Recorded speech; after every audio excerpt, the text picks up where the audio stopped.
Hello students, welcome back. आज हम आपकी पुस्तक गद्य संकलन का चौथा पाठ जो है सती, वह पढ़ाने जा रहे हैं, जिसका मैं आप लोगों को पूरा का पूरा सारांश जो है वह बताऊंगी इस कहानी के बारे में कि आखिर इस कहानी में है क्या। सबसे पहले ये कहानी जो है सती, वह शिवानी के द्वारा लिखी गई है। इसके राइटर कौन है? शिवानी है। इस कहानी में 4 महिलाएं हैं। पहली लेखिका खुद है, दूसरी एक पंजाबी महिला है, तीसरी एक महाराष्ट्री महिला है और चौथी जो है वह एक ठग है, जिसके बारे में ये पूरी कहानी है। सती जो ठग है वह खुद को क्या बताती है? सती। चलिए पढ़ते हैं इस कहानी के बारे में क्या है। प्रस्तुत कहानी का प्रारंभ प्रयाग स्टेशन, कौन सा स्टेशन है? प्रयाग स्टेशन से होता है, जहां अर्धकुंभ के मेले की वजह से बड़ी भीड़ है। लेखिका आरक्षण सूची देखकर, यानी कि जो टिकट की जो सूची है, आरक्षण सूची देखकर आश्वस्त हो जाती है कि उसकी सहयात्री महिलाएं हैं। मतलब वह खुद को सेफ महसूस करती है कि वह जिस बोगी में बैठने वाली है वहाँ पर सिर्फ और सिर्फ क्या है? महिलाएं हैं। लेखिका के अनुमान के अनुसार एक महाराष्ट्री तो दूसरी पंजाबी थी। उन दोनों के साथ भारी भरकम सूटकेस के साथ बड़े बड़े और ठसम ठस होल्डान थे। लेखिका के पास एक छोटा सा बटुआ था, क्योंकि वह सिर्फ एक दिन के लिए बाहर जा रही है।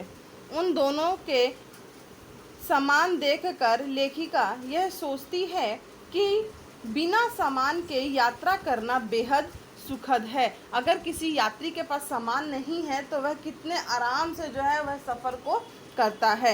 मराठी महिला प्रत्येक वस्तु को उचित स्थान पर रखती है और एक मराठी पत्रिका पढ़ने लगती है, और दूसरी पंजाबी महिला का सामान बेतरतीबी से बिखरा पड़ा है। पंजाबी महिला एक अंग्रेजी भाषा में जासूसी उपन्यास पढ़ रही है, लेकिन उनका सुराहीदान बार बार उनके पढ़ने में बाधा उत्पन्न कर रहा है। लेखिका के अनुमान से पंजाबी महिला शायद किसी सभा में भाग लेने के लिए जा रही है, क्योंकि वह अपने साथ एक फाइल भी लिए हुए है, जिसे वह बीच बीच में खोलकर देखती है और फिर उपन्यास पढ़ने लगती है। पंजाबी महिला का पहनावा कैसा है? पूरी तरह से खद्दर का। उनके चेहरे पर रोब था, परंतु किसी प्रकार की सुंदरता नहीं थी। उन्हें देख ऐसा प्रतीत होता है कि वे प्रौढ़ कुमारी है अथवा विधवा। उस पंजाबी महिला ने खुद ही अपना परिचय दिया और यह बताया कि वह विस्थापित स्त्रियों के लिए बनाए गए आश्रम की संचालिका हैं। वह एक समाज सेविका थी जो किसी गोष्ठी में भाग लेने के लिए लखनऊ जा रही थी। वहीं दूसरी ओर मराठी महिला अपनी पत्रिका को पढ़ने में पूरी तरह से व्यस्त थी।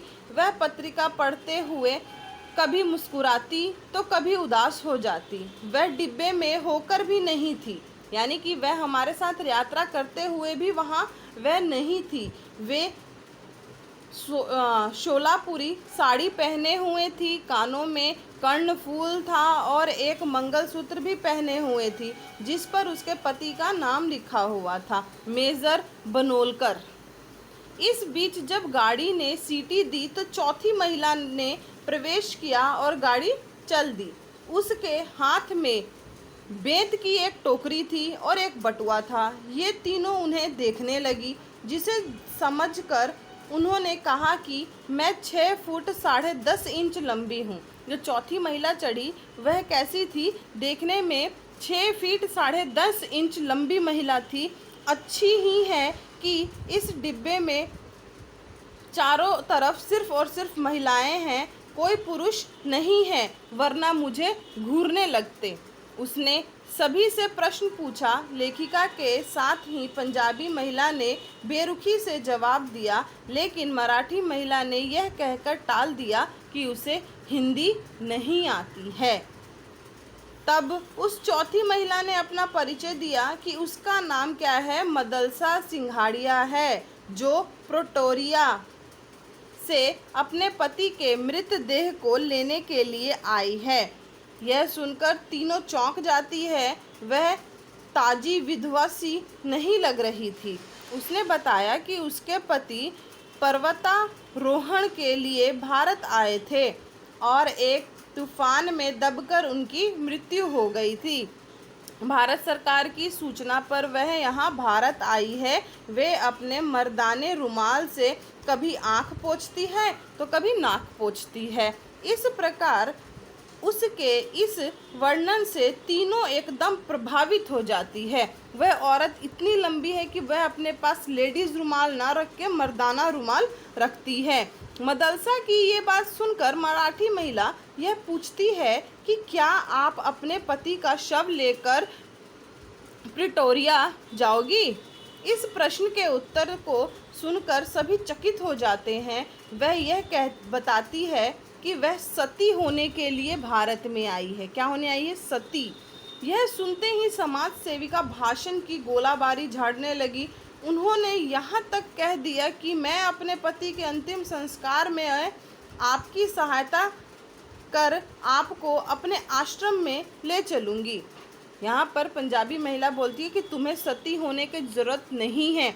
आप जो अपने पति के अंतिम संस्कार में आई हैं, उसके बाद जो है आप मेरे साथ चलिए, मेरे आश्रम में चलकर रहिए। इन सब बातों को सुनकर मदलसा ने कहा कि मेरा निश्चय दृढ़ है, वह हिलेगा नहीं। यह सती होने का रोग हमारी खानदानी प्रथा है, पर नानी, नानी और माँ सब सती हुई थी और अब मैं भी। मेरे निर्णय को ब्रह्मा भी नहीं बदल सकते। इन सब बातों के बाद मदलसा यह कहती है कि क्यों ना हाथ मुंह धोकर खाना खा लिया जाए।